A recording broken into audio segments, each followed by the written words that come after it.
Hey, this is Doc Solo, the director of Ka-Pow, the Comic Art Academy, the real art school for real people with real lives taught by real pros.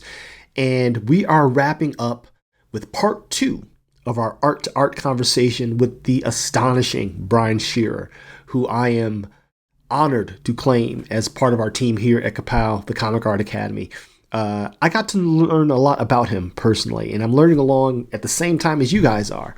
And that's the whole purpose of these art to art conversations, to really get to know the artist and the artists behind the work and how they approach everything from actual creating of artwork to conventions and favorite tools and materials and their strengths as well as their weaknesses. And so hopefully you guys are enjoying this as much as I am. And we're going to dive right into it right now with part 2 of Art to Art with Brian Shearer. Check it out.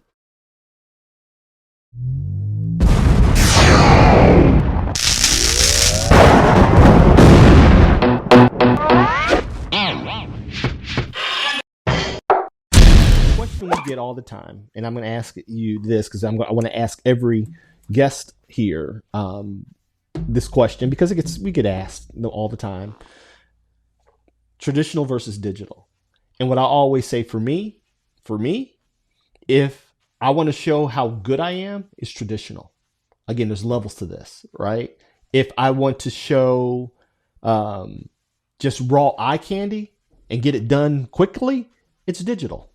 Yeah. You follow me? Yeah. You know, because there's no commitment digitally. There's really no. It's not final. It can always be changed. You know. Yeah. But if I want to show off my skills, right, and show like, no, I'm true to the game. Don't get it twisted. It's traditional, hands down. I prefer traditional. I think traditional, fires the endorphins in a way digital doesn't. For me, I'm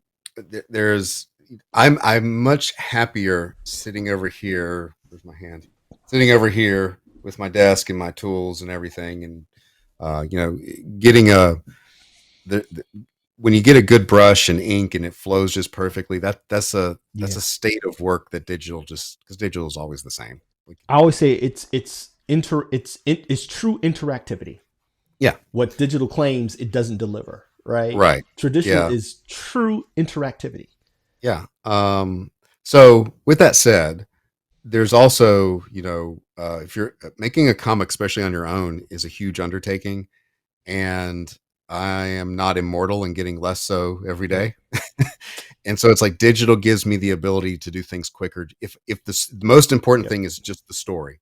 Yeah. I just want to tell the story. It's digital. If I want to enjoy the process more, maybe have something to sell. So if I'm doing a G.I. Joe or Transformers thing, again, then you put on the business hat. It's like, I could do this faster on the tablet, but I need to have something to sell after the job is done. So I'll do it traditional. So it's that's a factor as well. So I think every artist should be able to switch back and forth between both, because there's a place for both. But for me, I'm happiest just with a pen and a brush and whatever and sitting over there. And there's no distraction over here. Like, I'm not going to click on Twitter over here. Right. It's too easy over here. Right. Because everything's right. The whole world is here. The whole world is not here. It's just me. Well said, man. I think that you get no pushback from me on that. I think I'm assuming, like, even when I know I'm working on some pages right now, just some kind of sample pages to get back into the page groove. And for those of you all watching, it is totally different muscles. If I'm doing a video on this. Quit calling yourself a comic artist if you're not doing sequentials. You're a comic style illustrator. Right. Yeah. If you're not doing sequentials. Right. You're illustrating in a comic style, but you are not a comic artist. Yeah. Comics is a self-sustaining sequential medium, right? Sequential storytelling. Yeah. And they are totally different muscles.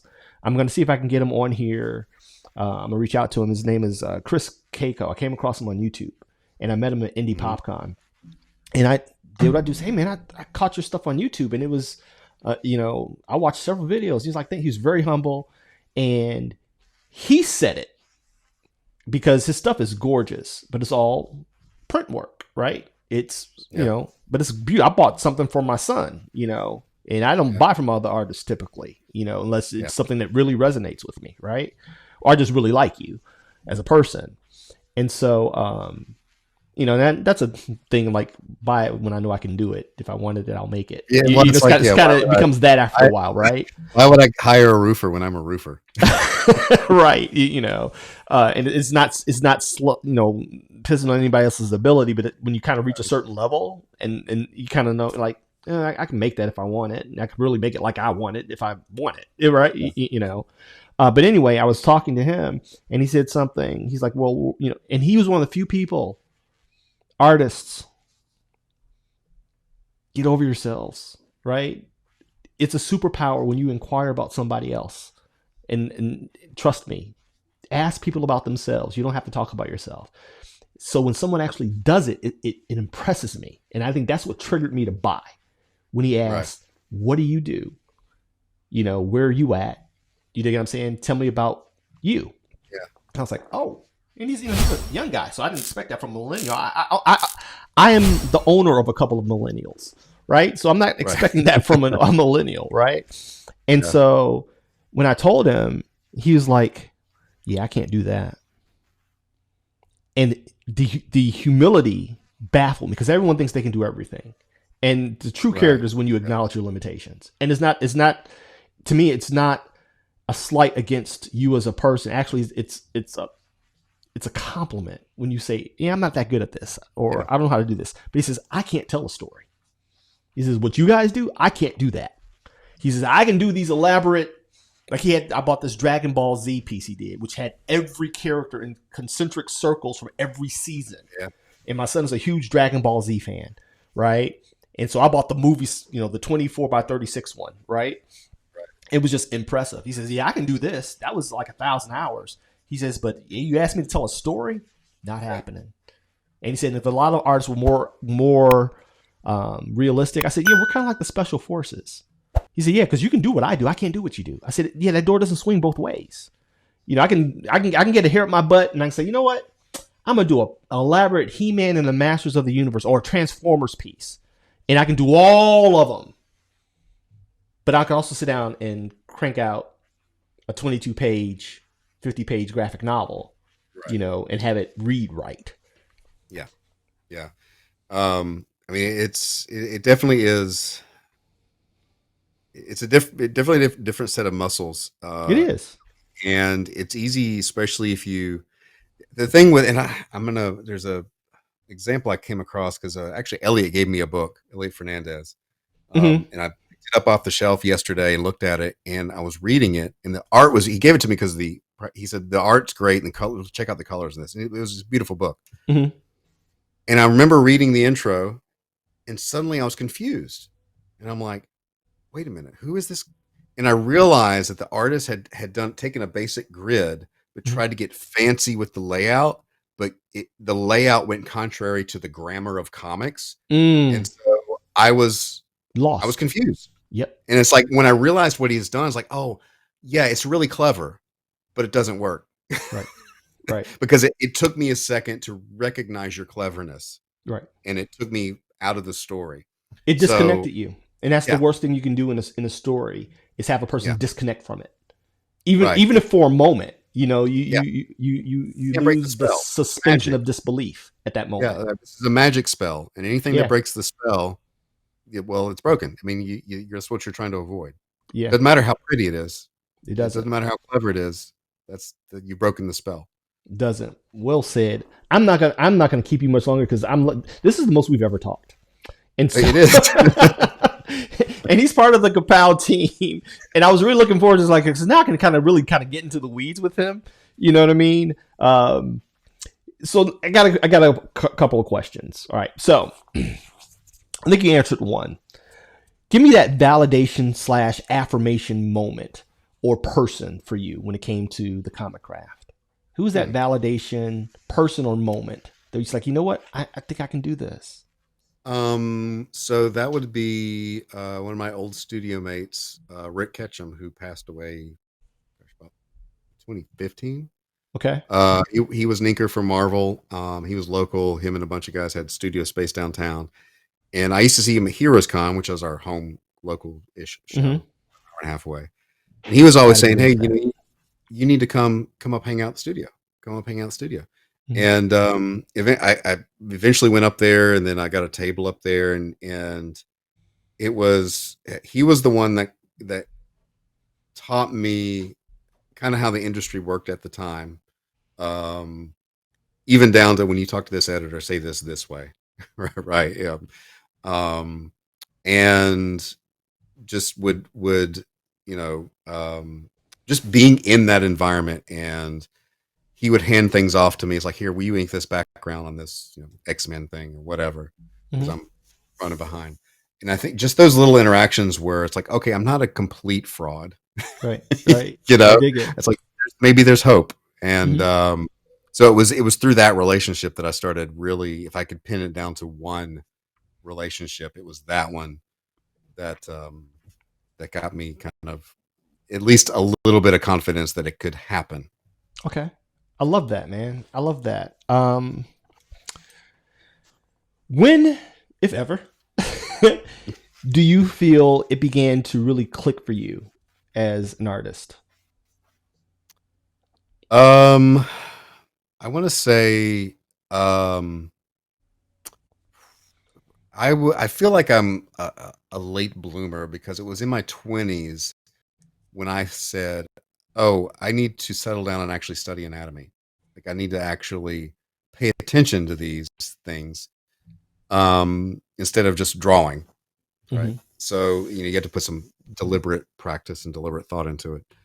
And after a few years of that, I think, by the time I was in the studio, there was it was starting to click more. I can remember that there's one time I can remember, like, the day when inking with a brush clicked. Like, it was Your like, brushwork is oh, this makes amazing. sense. I and it took me being in a studio of mostly inkers for about 4 or 5 years, Okay. right? Just being there in that environment, and it was like, Mhm. oh, my brain just went, oh, this is how you do it. Right. And I remember literally that day inking something. I was like, why was it's like one of those moments when you go, why was this so hard yesterday? Right. I This love is, that, man. I you, love you that. finally That's achieved that. your brushwork is amazing. I'm like I can watch. You are stuff is silky smooth. Um, I think I'm just now starting to get the hang of it. Right. It was because of Yeah. you. Like I had brushes, but you know how you like we're always hoarding tools for the intention of using them later, Right. right?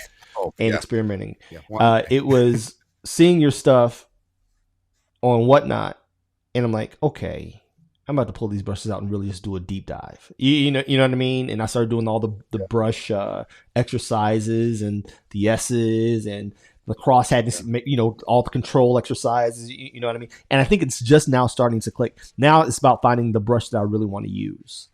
Yeah. You know what I And mean? You know, that's the thing. it's so nuanced. You know?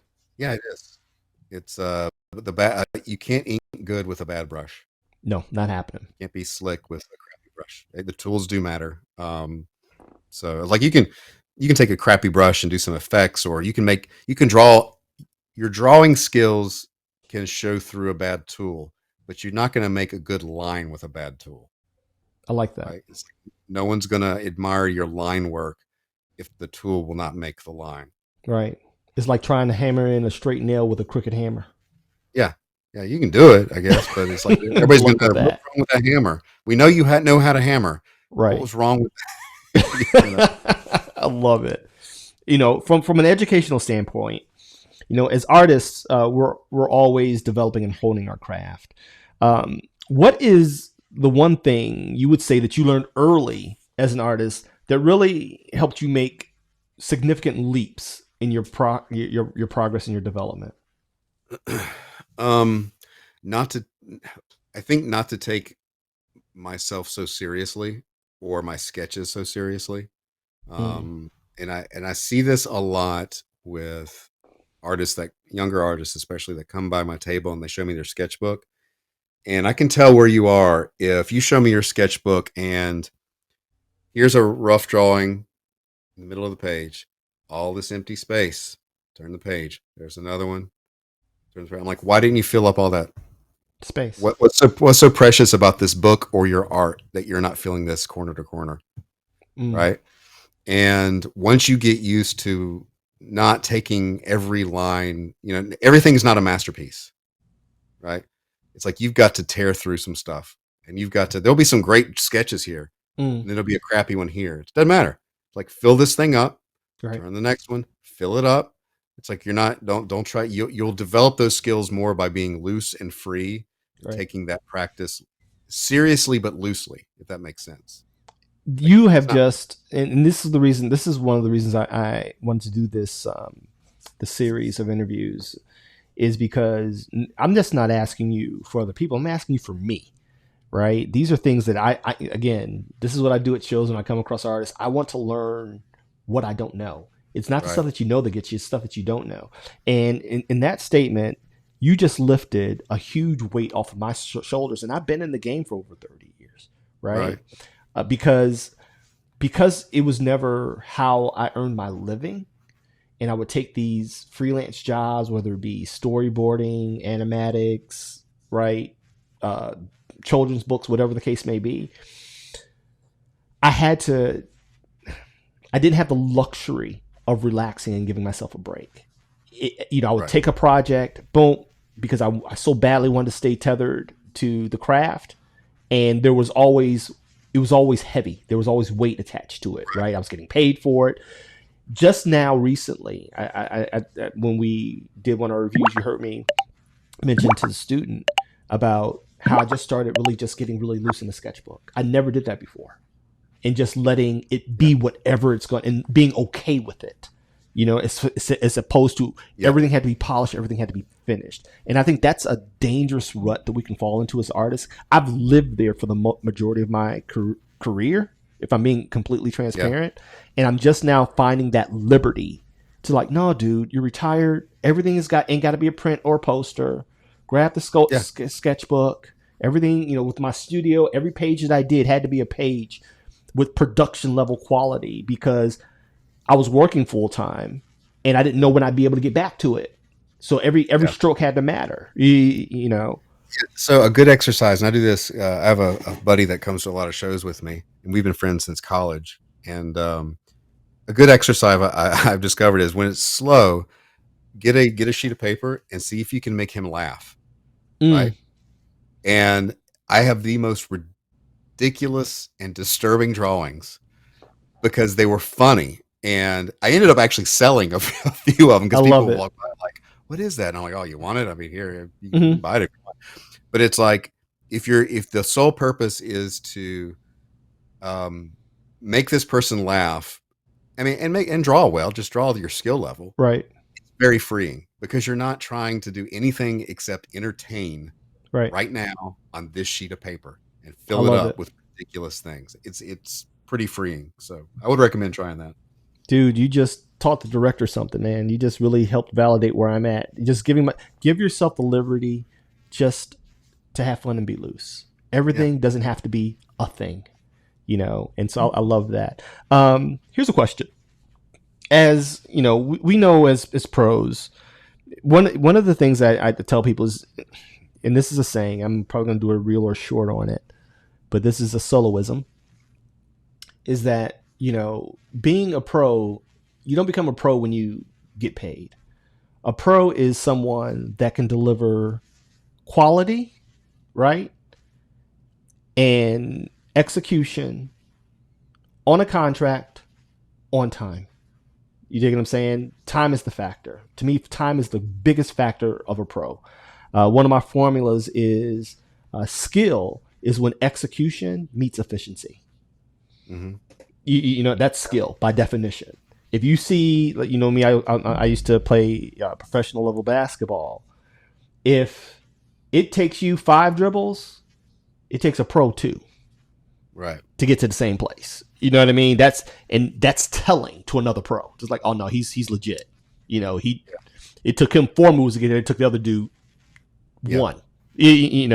And so with that being said, knowing deadlines, right, and the necessity to earn a living, you have a family, you have all the trappings of adulthood, that weigh upon your shoulders. Right. You know, is it still fun, or has it become a job, or is it more nuanced?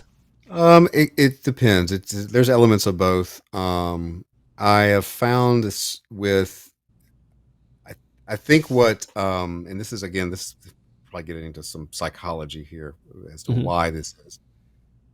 But the moment for a personal project that you've attached some weight, or as far as a time scale, or it gets crowdfunded and pressure gets involved, it does take a toll in some sense on the creative freedom of that project, if only because you feel a little bit of weight from, I got to get this done. And sometimes that can actually slow a project down if Mm-hmm. the weight gets too heavy. Mm-hmm. um I have found, because I'm at the point personally where I'm like, from moving forward with crowdfunded things, I'm not crowdfunding anything until it's completely done, and all I got to do is get it printed and ship it out the Deliver. door. All you gotta do is ship. That's it. Because William the Last, William the Last, I did for a few years without telling anybody. I was doing it just for me, Mm-hmm. and it was fun, and I was I had no problem working on it. Well, then it went to Webtoon, and I think I'm up at like 28,000 subs on there or something. And then people were asking for it, and Mm-hmm. then it started getting published with Antarctic Press, and something changed to where now there were concerns like, oh well, people are asking for this. I have to reformat it in the Webtoon format. Antarctic wants it to be able to be wrapped up in a couple more issues, and I really didn't plan on that. So now there's all these other things coming in. It wasn't just me telling a story, right? And so it's been a hiatus for 2 years because, and I've got pages. I've got two more to go, and to get back on board with it. But it's there's something about having the creative freedom without the pressure to just do the work Yeah. before you present it to the world. So I think that's important. Now, interesting thing about William the Last is, I don't know what it is, but in the last year, I've had tons of people at shows online asking for it. Hey, are we going to get more of this? Which is a great place to be, Yeah. but but it's like, yeah, it's coming. But this is not one. This is one I had to put on hold for time and monetary reasons, because like you said, I have bills to pay, and this wasn't exactly I get paying the it, bills. It was but fun, I mean, the run on it is nothing less than impressive. I'm talking about 9.62 on a scale of 10. 24,000 subscribers, 1.6 million views. That's not to be sneezed upon. And yeah. I know I've never heard of William the Last, so let's just put that out there before we go any further. It was Katie, my student, when I told her that you were joining us. When I told her you were joining us, she was like, "William the Last!" I'm like, "What?" I said, "Let me find it." And then I started reading it, and it is amazing. Right? I had never heard of it before. Katie said William the Last. You know what I mean? I'm like, "What's William the Last?" It's one of my favorite webtoons. I'm like, "Oh my god!" She was starstruck. And that's one of the things. That's one of the reasons why, our mission at Ka-Pow is to bring in, instructors like yourself, not necessarily that they have even your pedigree, but that they have something in real time that's relatable. You dig what I'm saying? That is out there that people can actually digest. You know what I mean? And again, like you're doing here, giving real time current information, not just history. And not to dismiss history, but today's generation, as we know, they want to know, like, what have you done lately? Who are you now? And that matters, And so William the Last is a testament to it. When do you think you're going to get back to it?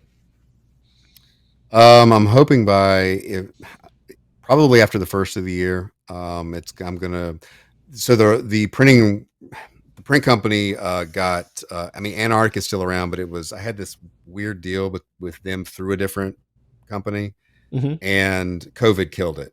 Okay. Because the industry shut down, and then Yep. they've reorganized. So I've got printing is up to me now, And this is interesting because crowdfunding for comics really became a thing just after I signed with Antarctic, and I was like, oh, it's like, because I've got all this material, it'll be great for crowdfunding. So I'm gonna start printing up trades of it myself. That's probably gonna be a 2024 project. So now let's talk about Gunship. You mentioned crowdfunding, and you see I had some things pulled up here. Let's talk about your creator-owned Gunship Thunder Punch. And I'm looking here, and I'm like on Indiegogo, and man, you've done the thing. 430% funded, 4,479% funded. What's up with Gunship Thunder Punch? So Gunship Thunder Punch is my.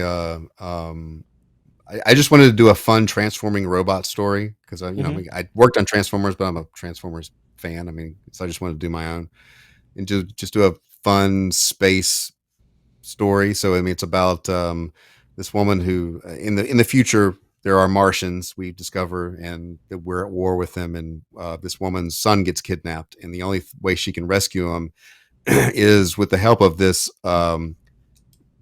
ex-military commander who's a convict, and this ship that she doesn't realize is sentient and bitter about being hidden in a junkyard for 30 years.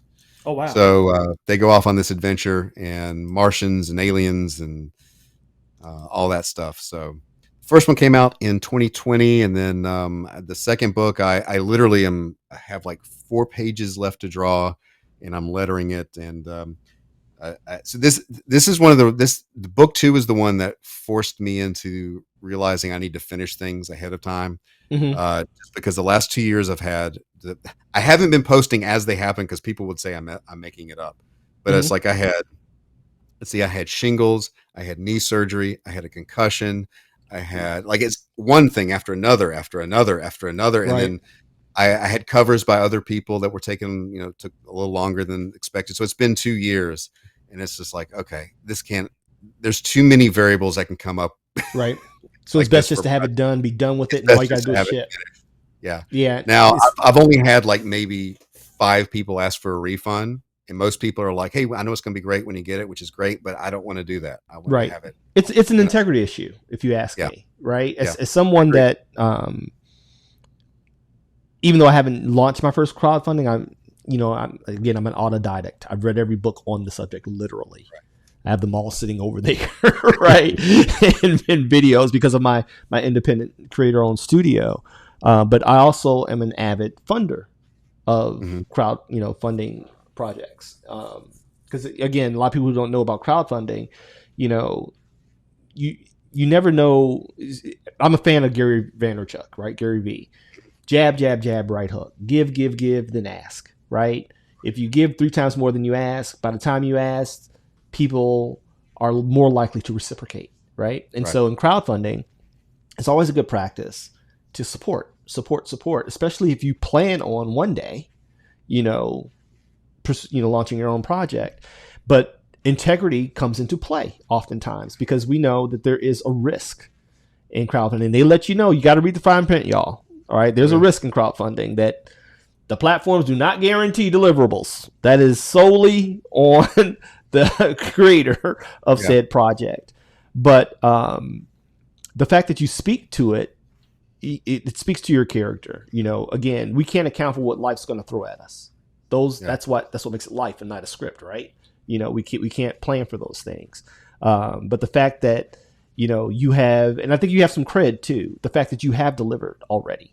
You know what I mean? That my first one I've done. Yeah, you got cred. You know what I mean? That matters. You know what I mean? And most people, fans, they'll rock with you when you've already proven yourself.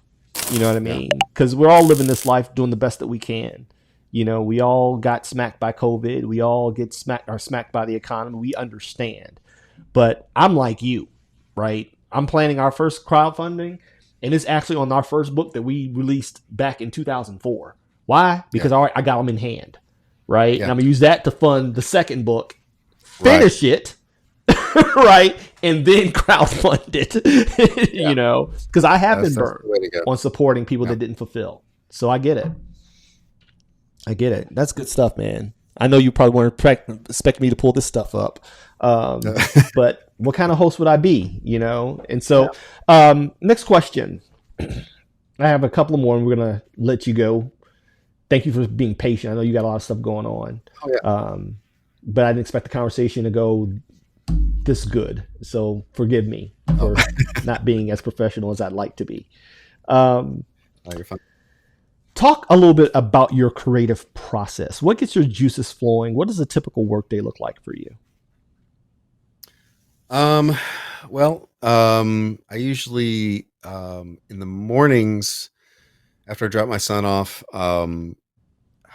I do better at writing and just bouncing around ideas in the morning, and then stuff that's more technical, like inking, Mm-hmm. production stuff in the afternoon.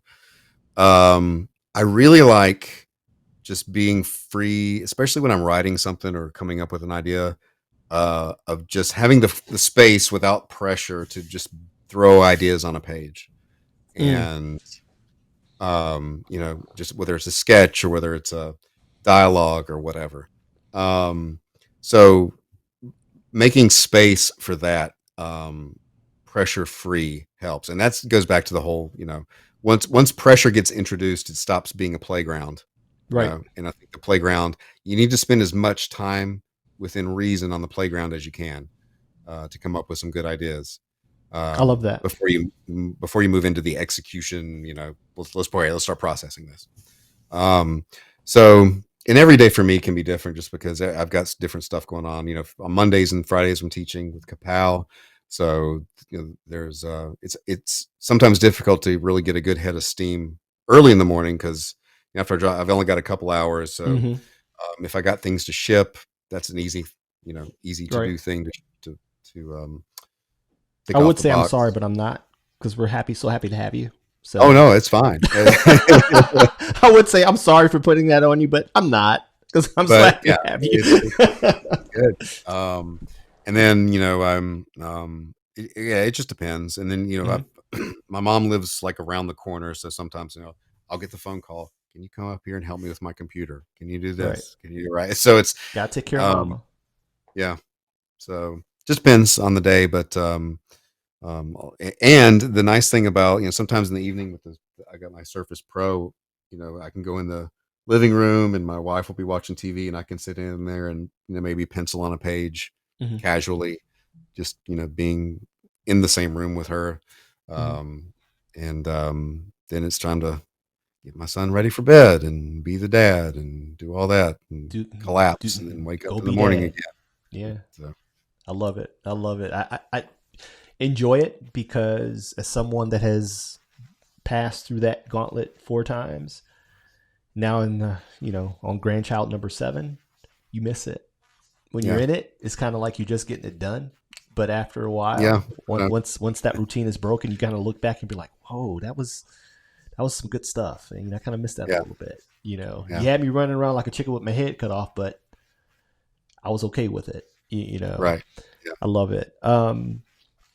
If you could go back in the Wayback Machine, what would you tell your younger self? What wisdoms would you share? What would you have handled differently? Um, I would say, first of all, as far as art goes, Mm-hmm. be a little more deliberate and thoughtful, rather than just trying to copy. Take the time to understand why things work. Um, it's not, you will get better just by drawing, but without applying some deliberate practice to it, it will take a very long time, right? Right. The other thing is that uh, life is not a straight line career wise. It's going to go like this, Mm-hmm. right? And every time you especially in art, come across something that's is working and generating money and attention, it does not last forever, Mm. and it's going to cycle through, and there'll be a dip, and then the next thing will come up, and it's like there is no arriving. Right. There's moving forward, Right. getting better, and those things will come and go. But it's not like you get there and it's like, I'm working on GI Joe, I've made it. Right. No, you're working on GI Joe right now. You're working on it right now. And then that's right. and then the landscape is going to change. Right. And, so just being prepared for that as an artist, that you're always moving forward and trying different things. And also don't pigeonhole yourself and think of I think how you think of yourself as an artist matters, because it's like, if you say, well, I'm a comic book artist, well, that has a whole series of connotations. Like, are you never going to try animation at all? Right. Are you never going to do a YouTube channel? Right. Because there's a lot of, especially older guys, they're like, I don't want to do YouTube, I just want to draw. It's like, well, this isn't that world anymore. Right. And if you have a lot of experience, why wouldn't you want to share it, pass that on? Maybe you're not comfortable in front of the camera, but I think thinking of yourself more as a creative instead of, oh, I'm a comic book artist. Well, you have a skill set that could be applied to a bunch of different things. So you may miss some opportunities that come up if you're only thinking of yourself connected to a specific industry, right, rather than a creative craft. Well said, man. I love that. That's wisdom. He's spitting straight fire, bro. So, who's your favorite artist working today? That's a good question.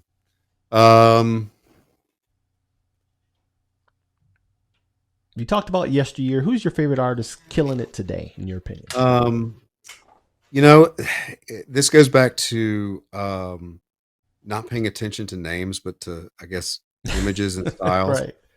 Because the things I'm more attracted to today are, I really I loved the work of Kim Jung-gi. Yes. And it's stuff that's organic. Mm-hmm. I love Eric Kaneda. Is that how you say his name? Eric Canetti. Mm-hmm. Kinetic, yeah. Mm-hmm. Stuff that's organic and loose, but all the structure and everything is there. Right. It just kind of rides on top of this, and even if it's pushed in its extreme, there's an intellect underneath. Yeah, there's an intentionality there's thought at work behind it. Yeah, it's like visual jazz on top of structure. Right. Yeah, they're not trying to hide anything with hyper stylization. Yeah. And it's funny because other artists, we see straight through it. We see straight through the BS, right? You're like, that's not a style, dude. You just can't. You really don't know how to approach that. You don't know how that's supposed to work. I'm that guy. Listen, y'all. If you all know, my students know this. When you interview for our school, if you apply, again, military vet, retired police sergeant, I call a spade. I will call B as soon as I smell it, right? Yeah. But you can tell when there's an intellect, there's an intentionality, there are informed decisions that are made that are ending at this very appealing result. I love Eric Canetti's work. And here's the beautiful thing. Ain't trying to draw like him. Ain't really trying to co-opt it. No. I just appreciate it. I'm like, that is beautiful. I'm not going to do it. Yeah. But he does some, I've seen a couple, for example, his Transformers stuff. Mm-hmm. And drawing something like Transformers, so I tend to be a little more, not too, there are guys that are more technical than I am, but I tend to make my lines straight and whatever, and they're more slick. When Eric Canetti draws Transformers, he conveys those things convincingly and solid, and yet all his lines are still those Eric Canetti organic lines. Yep. And you can't fake that. You can't fake drawing machinery, organic machinery, and still it read as both. Right. Organic and machinery. And he pulls it off, and I was like, man, I wish I could do that. That's a level of brilliance that, seriously, you gotta know. You gotta know what you're looking at. You know what I mean? Yeah. And so I agree. Is there anybody else? If not, I can't think off the top of my head. Okay. But yeah, again, I go from image to image. Okay. and then it's like you start seeing the same image a lot, and it's like, oh, okay, I like okay. I like to give. I'll add one in there. I'll say Brian Stelfreeze. You don't like Brian Stelfreeze? My hat goes off. Oh, okay. Chef's kiss. Because I can't get him to respond to a comment, no matter how intelligent I phrase it on his IG, but I'm going to reach out to him for an interview as well. I buy everything he does. Everything. Yeah, I've got a couple of his. I mean, his watercolor stuff is I don't have any absolutely original gorgeous. art. That's next on my list. Oh, I don't have any original art. I've just got his I got his sketchbook, the big one from Boom Studios, the big one. I've got one that. Oh, I've got one of his. Oh, it's Damon, but it's like the oversized 11x17 black and white that just inks. Mm-hmm. So it's like full size. And then I've got. I think it was the story was. I was told that there was like a Russian fan Mm-hmm. who gathered up, got everybody, like all the community of his fans, to get high res scans of their commissions, and they Mm-hmm. made sketchbooks on like watercolor paper. So I've Mm. got a couple of those, and they're great. Man, I bought, because I still buy Blu-ray and DVD because I don't trust all this cloud streaming stuff. Right. I know that all of our affectionate, because I'm again, if you saw my animation collection, that's what got me into art. I wasn't a comic book guy. I was an animator. That's all I ever wanted to be. Yeah. I met my mentor at the animation studio, who was a comic book veteran at Marvel and DC, and that's kind of how. Even though I did, dabble in comics, I didn't consider it as a viable avenue until I met him. Right, and so, but I have the Into the Spider-Verse. I have the production book. I'm very big on the production books. If it's something that I think is visually stunning. But I also have the DVD, the Blu-ray of the Across the Spider-Verse, and in the extras, they're talking to Brian Stelfreeze, and he's sitting there drawing Spider-Woman, and I want the sketchbook. It's one of those loose leather sketchbooks with the craft paper with the rough edges. It kind of looks old, and I'm like, okay. I want it simply because he's drawing in it. I want one of those. Right. But we're still fans, right? And the funny thing, I don't really do fans of. To be honest, I do art appreciation. I don't do fandom very big. I'm more a fan of character, right, than I am of a person's craftsmanship. And I think that came from when I was a teenager. I had the opportunity. I came from a very prominent basketball family in Chicago, right? Basketball was kind of our thing. We had people that played for the Bulls, All-Americans. And so as a teenager, I had the opportunity to play with Michael Jordan, Scottie Pippen, and a lot of the Bulls at a private session. Even though I was a teenager, they would let me play on like what we call garbage time. When everybody's already played the best games, everybody's tired now, and let young guy come in and get a couple of shots, right? So I would play on the last game or two. And let's just say sometimes it's not great to meet your heroes, right?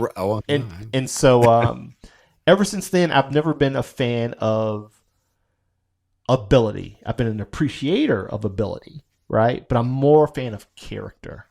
And it's funny. I said that to Todd Knock. Oh yeah, and it kind of took him off guard. I'm trying to. I inboxed him, see if I can get an interview with him. I met him at C2E2, and he made some comment, and I said, "Oh, I'm not a fan of your work," like that. And I can tell it kind of took him off guard, right?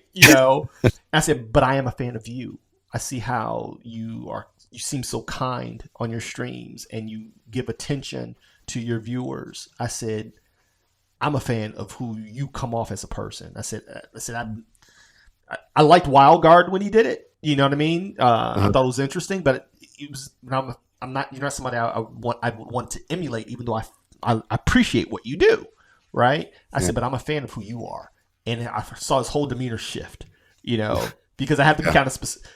I'm on the spectrum, bruh. Okay, and I know that. I'm kind of on some Asperger's going on there, and I'm not even being funny, right? Okay, so I have a tendency to kind of let things out, and then have to kind of qualify later, but I should qualify first. Let me say that. Let me explain. So yeah. Okay. I like keeping it a buck. Here's a chance for you to brag on yourself. Only a few more left. In your own words, what would you consider your artistic strengths? What would you stand 10 toes down like, I know I'm good at this? For me, it's storytelling. Yeah. What is it for you? I would say, probably I'd have to say inking, just because I spent G.I. Joe so much time inking that it's just, I don't even, It's like you may be it, able to challenge me here, but here I stand. I can go with yeah, the best of them. You know what I mean? yeah, yeah. I think Inking. inking's probably it. Yeah. Okay, I love it. On the flip side, what would you say are your and again, this is for those who are looking to do this. I don't care what people say. The comics industry's always been dying, right? It's what Oh yeah.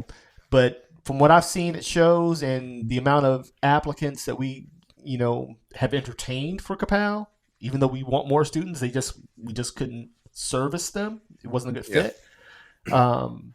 All signs say the contrary, right? But for those that are actively seeking to pursue this in some capacity, I like a level of transparency and vulnerability. So what would you say are your weaknesses? Things that you're like, I need to work on this. I ain't quite got this yet. And not a lot of artists do that. You know what I mean? They're not open with that.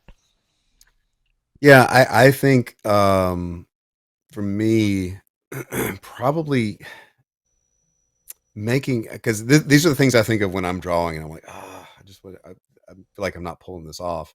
Mm-hmm. Would be like a really dynamic, interesting, like cover single shot image. Like I can do a nice here's the character, Mm-hmm. here's the pose, but really pushing it into things that really would make somebody walk on a shelf and go, oh, what is this? Right? It's always pulling teeth to try and get to that point. I love it.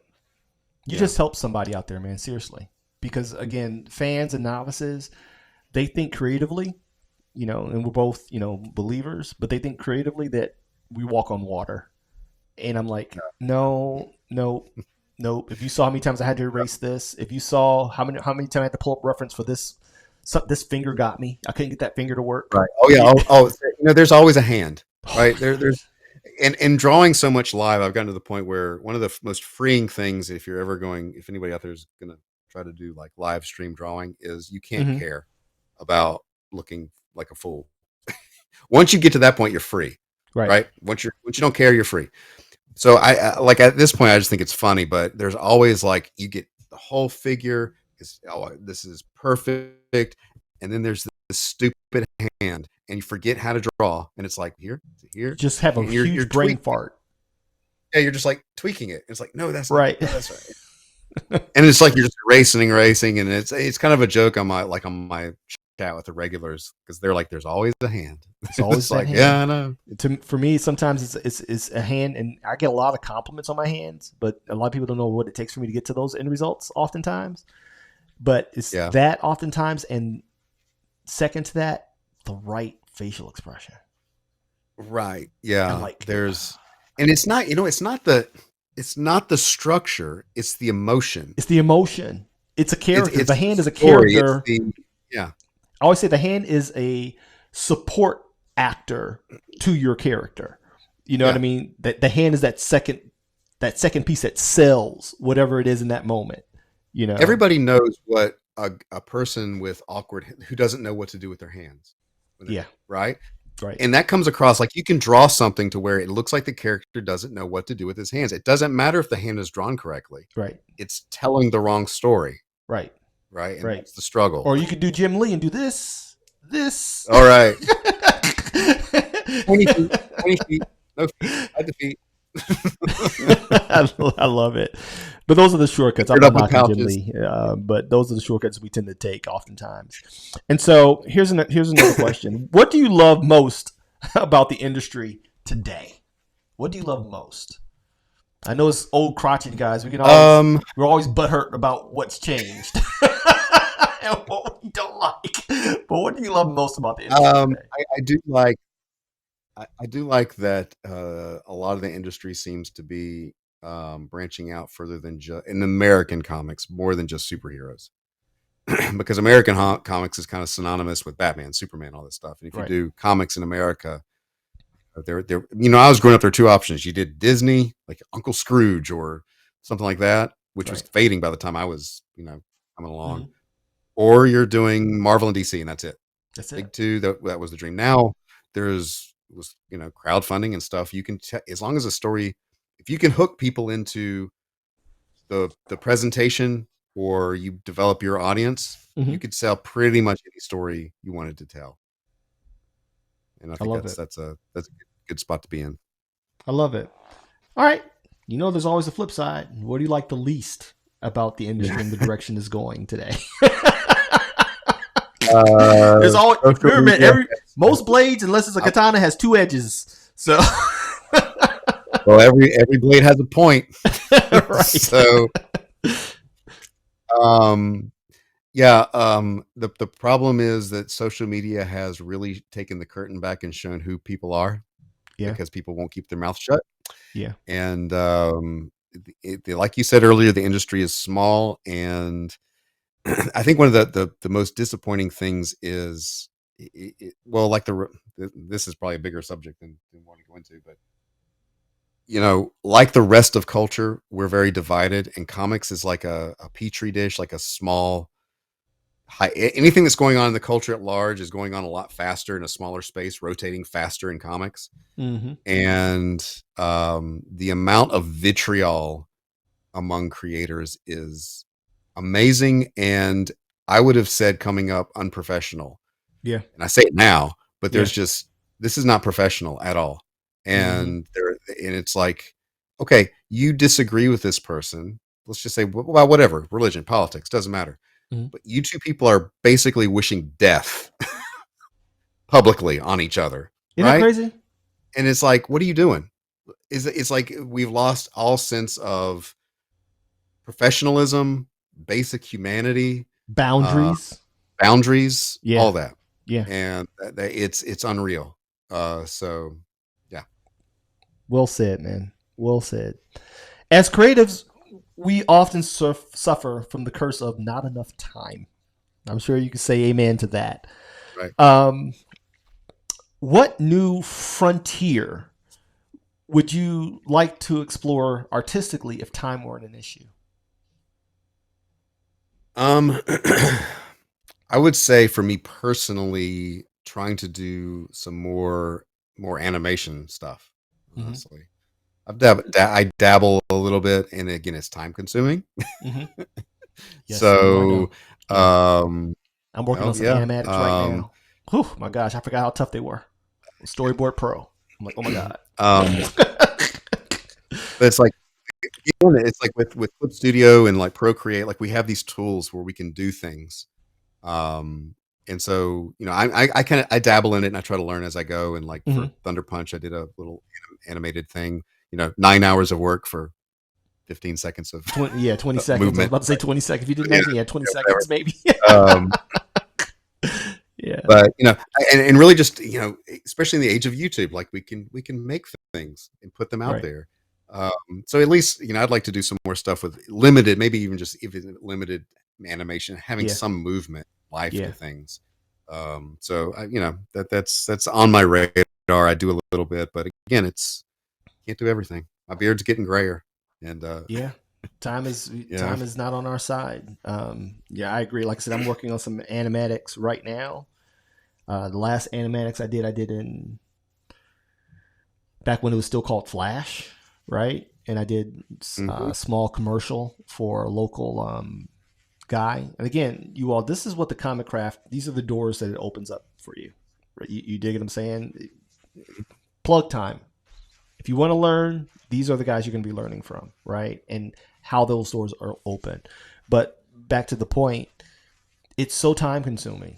It's like it has gotten easier, but I've gotten older, and that's the problem. Right? You know what I mean? I'm like, and I become more time conscious, and I'm like, and I'm sitting here. I know how to do all the tweens. I know the poses I want. I know the shots that I want. It's just like, oh my gosh, just not enough time. I love that animation.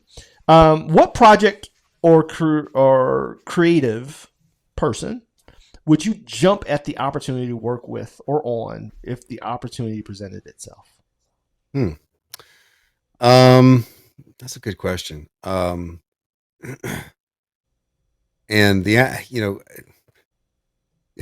we're getting into like thinking of things that I loved growing up that have been the subject of much controversy lately because people don't like what's been done with them. Right. And so here goes the disclaimer, folks. I mean, at one point I would have said Star Wars, but I think that's so watered down and crazy now that I wouldn't. If they say you want to work on a Star Wars thing, I'm like, no, thank you. um, um,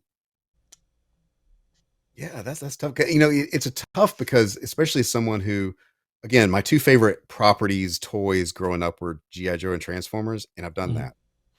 So it's like, oh, what else is there that I would like? Yeah, I don't know. You know, I think this is the thing that with getting older and having been in the industry, it's like, and the whole never meet your heroes thing and a lot of things that come with age and experience. You're like, I really just want to do my own stories. Like the thrill and luster of working on a property is kind of lost its shine a little bit. So. Real talk. Real talk. I appreciate that on so many levels. You have no idea. As someone that has, again, really quick, I'm sure I'm gonna have someone's gonna interview me with these same questions. I'm infamous for turning down the industry. You know, at the height of the industry, I had no interest not because I had any type of angst towards the industry. I wasn't in it, but because I thought differently. You know what I mean? Right. And I saw patterns that were unappealing to me, even as a 23-year-old. You know, I got my first break with DC at 23. Yeah. Right. Well, my second break, my first break was actually 13, but that's a different story. They didn't know I was 13 years old. That's a different story, but it was with DC. But I never, because I had a mentor, and this is the value of learning from these guys, you all, is that it's really mentorship, you know, in a classroom setting. But I had a mentor that gave me the real. He was in it. You know, granted, he was at the animation. So now he teaches at a prominent art school. He teaches animation at a prominent art school here in Chicago. See if I can get him on here one day. I probably have to have him in my house because I don't think he's technologically adept. You're right. In that capacity. But he taught me a lot, and in how not to look at it as a fan. He's like, if you're going to be a pro, this is what you're going to run into. And he didn't badmouth it. He prepped me. You know what I mean? And for me, you heard me say all my kids, my youngest is 26. I got 7 grandkids. Well, at that time, at 23, I had 3 kids and 1 on the way. Yeah. You understand? And the risks involved in pursuing that dream, I couldn't afford my family to take those hits. Yeah. You understand? As you know, you lose the editor, you lost a job. Yeah. You're on the second issue, you get a call halfway through, hey, this book's being canceled. You know what I mean? Yeah. You know, you got to do a redo on a page. Guess what? You're not getting paid for it. It's an edit. This is what you get. You know, you just spent 8 hours, change this, and this. You know, I'm like, whoa, what? I can't be doing that. Not with 3 little ones. And so, I can very much, you know, appreciate as someone that is kind of. It's a trade-off, right? Everything's a trade-off. I'm a purveyor of Thomas Sowell. Life is a series of trade-offs. There's no necessarily good or bad as far as what you do. Is like, what are you willing to sacrifice for it? Right. You know, I couldn't afford to take those hits. Now this is my second time at bat, and now I'm, you know, with Ka-Pow and my own projects. But it changes as you get older. You know, there's this huge change in your desires. You know. Like, I'm sure you probably had this. I know I have. I know I'm older than you, but things don't even taste the same no more. Certain things I used to love back then, I'm like, I used to eat these. You know what I'm saying? There's a maturation and a development process that can't be ignored, but it happens to us as artists as well.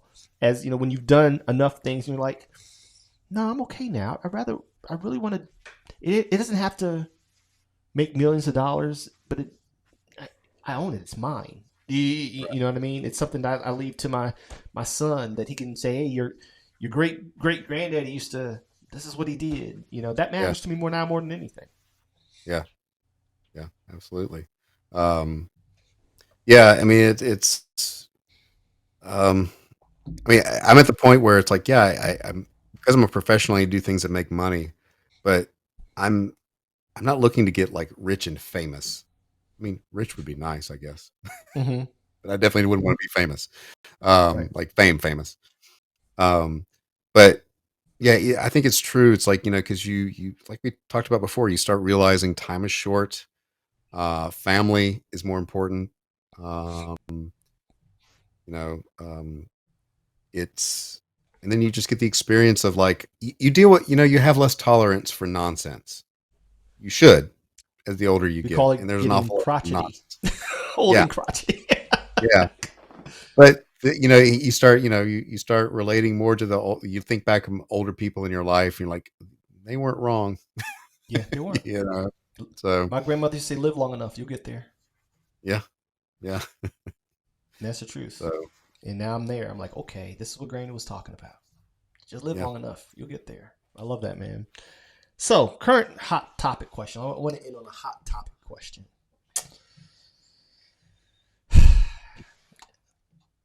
What's hotter now for us than AI? What are your thoughts on it? What on AI? Yep. As it Okay. affects us as creatives. You see cons Um, now demanding that all art be original. You see certain even YouTube, from what I hear, as we create this, is implementing for lack of a better term, a tagging and identification system for a lot of these AI generated videos and shorts that everyone's doing to save money. yeah. I know they irritate the crap out of me. As soon as I hear that automated voice that has no inflection and no Yes, you can pacing and always. tempo, I'm like, What's your thoughts Yeah. about AI as pertains to us as creators? So first, I'll say what I think is probably going to happen. Mm-hmm.